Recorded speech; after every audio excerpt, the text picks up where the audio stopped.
Donc cette première partie va être consacrée aux EPI à leur origine. D'où vient cette notion des EPI? Bien la comprendre, c'est important pour débuter.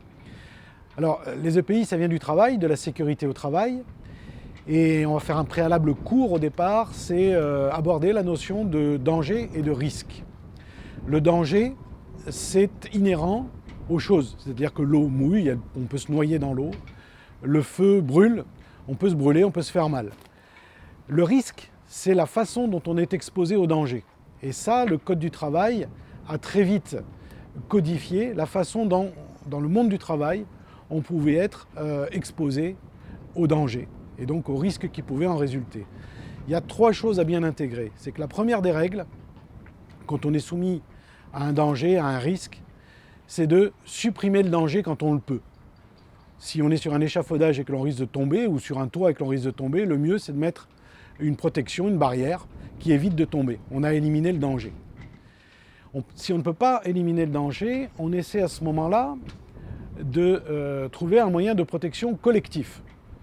Et si on n'arrive pas à mettre en place un moyen de protection collectif pour tout le monde, alors on aboutit à un moyen de protection individuelle, c'est l'équipement de protection individuelle. Exemple, on va mettre un gant pour aller chercher une pièce dans un four parce qu'elle va être extrêmement chaude. On va mettre des lunettes pour se protéger lorsqu'on est en train de faire une soudure pour éviter de se brûler les yeux.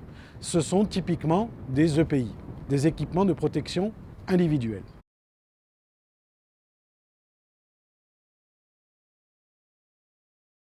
Deuxième point, on peut essayer d'aborder la notion de normes et d'EPI. Souvent, il y a une confusion qui est faite. Les EPI, les équipements de protection individuelle, il est nécessaire de vérifier qu'ils sont en bon état de fonctionnement.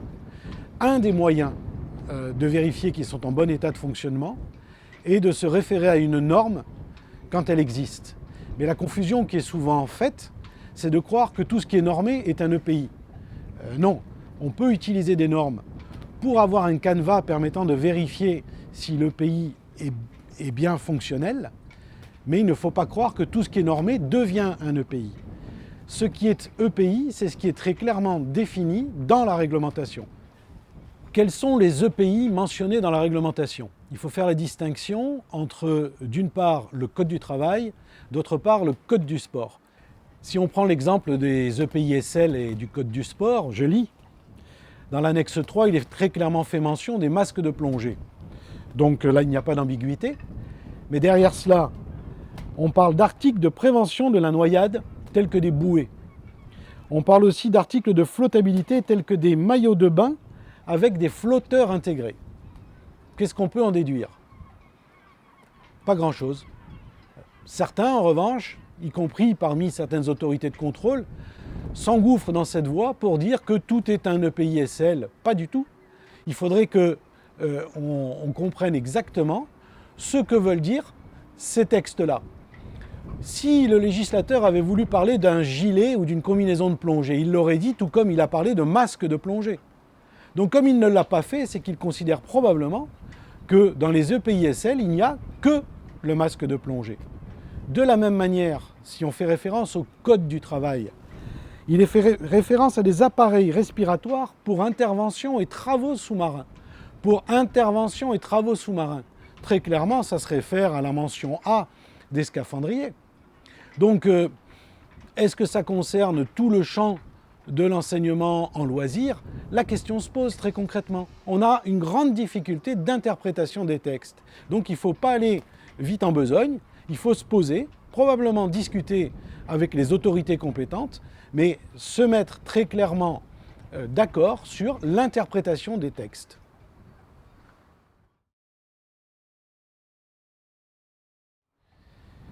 Alors, comme il y a de nombreuses interprétations possibles sur les EPI SL, on assiste sur le terrain à peu près tout et n'importe quoi. C'est-à-dire que certaines personnes vont dire qu'il faudrait contrôler les EPI des clients des structures commerciales de plongée. Comment peut-on contrôler les EPI des clients? Ça n'a absolument aucun sens, puisque les EPI concernent essentiellement le Code du travail. Et quand un client arrive avec son propre matériel, on n'a aucune possibilité de le contrôler. C'est un non-sens. On assiste à des choses incroyables. des structures ont failli être fermées cet été sur la côte, au motif que le contrôleur disait que le manomètre devait être de la marque des détendeurs. Où est-ce que c'est écrit? Nulle part. Mais si maintenant un contrôleur est capable de nous indiquer où précisément il a vu un article concernant le fait que les manomètres devaient être de la marque du détendeur, il faudra l'appliquer. Mais pour l'instant, je n'ai rien trouvé. Et personne n'a rien trouvé sur le sujet. On explique aussi que les flexibles de détendeurs doivent être ceux de la marque, obligatoirement, et à la taille d'origine. Qu'on n'a pas le droit à des longs flexibles, vendus partout dans le monde, avec les détendeurs. En France, on n'aurait pas le droit sous prétexte que ça enfreindrait la réglementation des EPI. Où est-ce que c'est écrit? Nulle part. Je crois qu'il y a là une interprétation très restrictive des textes qui est faite parfois sur le terrain, par sans doute manque d'information, par imprécision de la réglementation également, il faut le reconnaître, et tout ça mériterait clarification. Il ne faudrait pas, au motif qu'il y a une certaine normalisation du matériel de plongée, qu'on pense que tout ce qui est normé devient un EPI. On va prendre un exemple simple. Dans votre voiture, elle est normée, il faut qu'elle ait le droit d'être vendue sur le territoire, c'est une chose. Pour autant, on n'est pas obligé de conserver les pièces fabricants lorsqu'on fait une réparation. On peut aller sur des pièces génériques, faites par Valeo par exemple, et on n'est pas obligé de rester sur une marque donnée, Renault, Peugeot ou autre. Donc c'est pareil pour les détendeurs. Il n'y a absolument aucune raison de dire que tout doit être spécifiquement de la marque.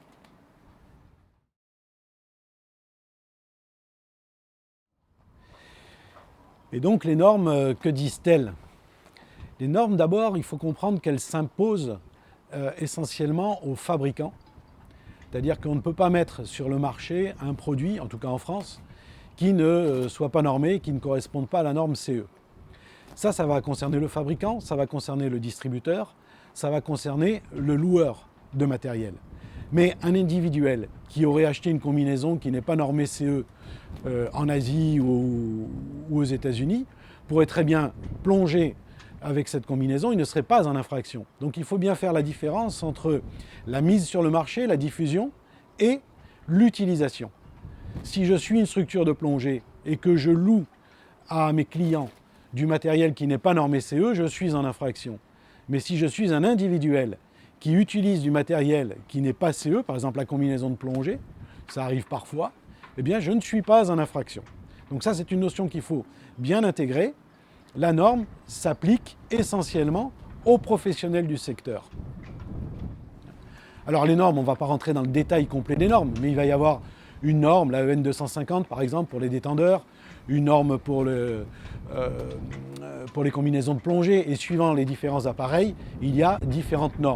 Ça c'est quelque chose qui concerne essentiellement le fabricant. Le fabricant présente son matériel selon la catégorie des EPI, il y a différentes catégories d'EPI plus ou moins contraignantes. Il présente ces appareils généralement à un organisme qui va vérifier s'il correspond bien à la norme.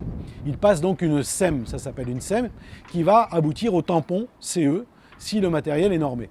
À partir de ce moment-là, le matériel peut être diffusé parce qu'il dispose du tampon CE. Après, a-t-on le droit, par exemple, de monter deux détendeurs de marques différentes sur un même premier étage, enfin un deuxième étage de marques différentes? Rien dans les textes aujourd'hui ne l'interdit. Le bon sens peut-être va faire qu'on va mettre du matériel de même marque pour être sûr de la compatibilité. Mais il n'y a aucun texte qui indique aujourd'hui que l'Octopus, par exemple, doit être de la marque du premier étage que l'on utilise. Bien, j'espère que ces quelques éléments ont pu clarifier la notion, bien que cette notion soit quand même compliquée. Ce qu'il faut retenir tout de même, c'est qu'il faut être très vigilant sur les textes, il faut être rigoureux. Il y a beaucoup d'interprétations, beaucoup de choses se disent sur ce sujet ou s'écrivent sans forcément être correctement sourcées. Il faut être à l'écoute des textes, des interprétations. C'est un sujet mouvant qui va être amené à évoluer dans les mois qui viennent. Les choses vont probablement se clarifier. Aujourd'hui, elles ne sont pas très très claires. Tout et n'importe quoi, encore une fois, se dit sur ce sujet. Je vous invite, si vous avez des questions, à le faire sur Plongée Info. Et puis nous vous apporterons une réponse prochainement. Et en attendant, je vous souhaite une bonne plongée.